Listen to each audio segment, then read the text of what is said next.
Hello everyone, welcome back to Exam Key Point Dentistry. In today's video, we will discuss surgical removal of impacted teeth, which is very important for BDS exams and viva. I will explain this topic step by step in easy English along with diagrams, so watch till the end. So step 1 is asepsis and isolation. So before starting any surgical procedure, asepsis is very important to prevent infection. First, we will do scrubbing and painting of the skin and oral mucosa. So, solution we use cetrimide with an absolute alcohol or cetrimide with an povidone and iodine. Chlorohexidine can also be used. Now, the other method is cleaning solution like a normal saline and spirit, which is removing the soap and debris. Now, the next method is painting solution. Painting solution, it is inhibit the further microbial growth. So, after this, the patient is properly draped. So here the exam tip is always mentioned asepsis is the first step. Now the second is local anesthesia. Now we will give local anesthesia depending on the tooth involved. So for mandibular, molar and canine we will give that pterygomandibular nerve block, and for maxillary molars we give posterior superior alveolar nerve block and palatine nerve block or infiltration, and for maxillary canine we go for infraorbital nerve block, palatal infiltration of incisive nerve, and sometimes we give bilateral palatine nerve block. So this ensures the surgery is pain free. So the next step is incision and flap design. So here the important principle is incision should be away from the surgical site. It should not be placed over the vital structure, and incision should be perpendicular to the tissue. So here the triangular flap is most commonly recommended, and annular flap is commonly used for the mandibular molar.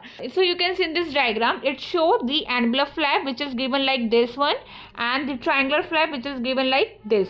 Okay, so these flaps help in good visibility and easy closure.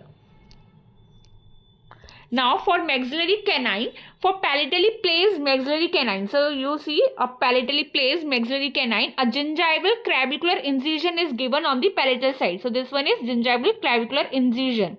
Okay, we can give like this. So this incision give direct access to the tooth.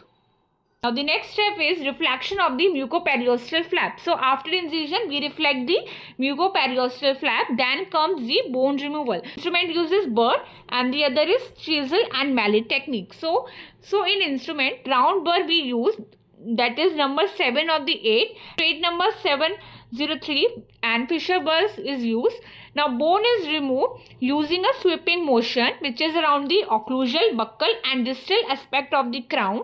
Then continued irrigation with a 1% povidone iodine or with normal saline to reduce the thermal necrosis of the bone. Now the next step is tooth sectioning. Sometimes the tooth cannot be removed in one piece, so we do tooth sectioning. The tooth is sectioned half to 3/4 using a burr. So this diagram show horizontal impacted lower third molar. Okay, so you can see it is divided into 3 sections, 1, 2 and 3. So it is divided into 3/4 section. So the crown is sectioned first, then roots are removed separately. So this will reducing the bone loss and trauma. Now next is mesobuccal placed molar. The diagram show the mesially placed molar. So this diagram mesially placed molar you see. So the arrow indicates the direction of the bone removal.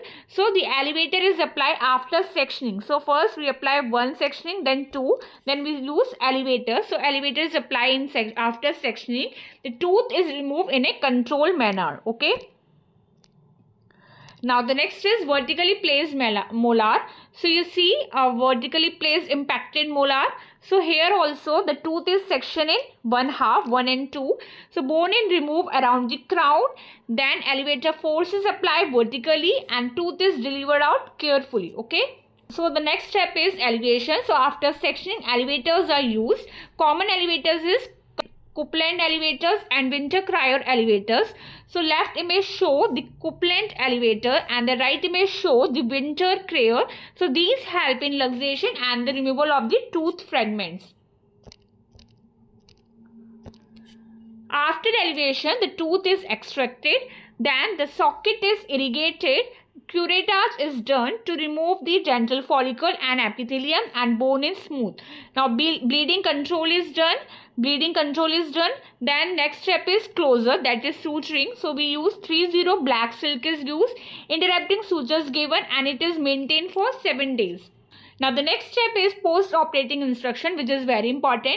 We give pressure pack for 1 hour, ice application, soft diet for first 2 days, avoid gargling, spitting, smoking, drinking with straw, warm water saline gargling after 24 hours plus mouthwash regularly thereafter, and then sutures removal after the 7 days.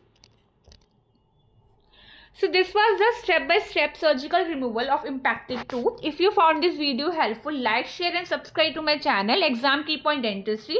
Thank you so much. See you in the next video.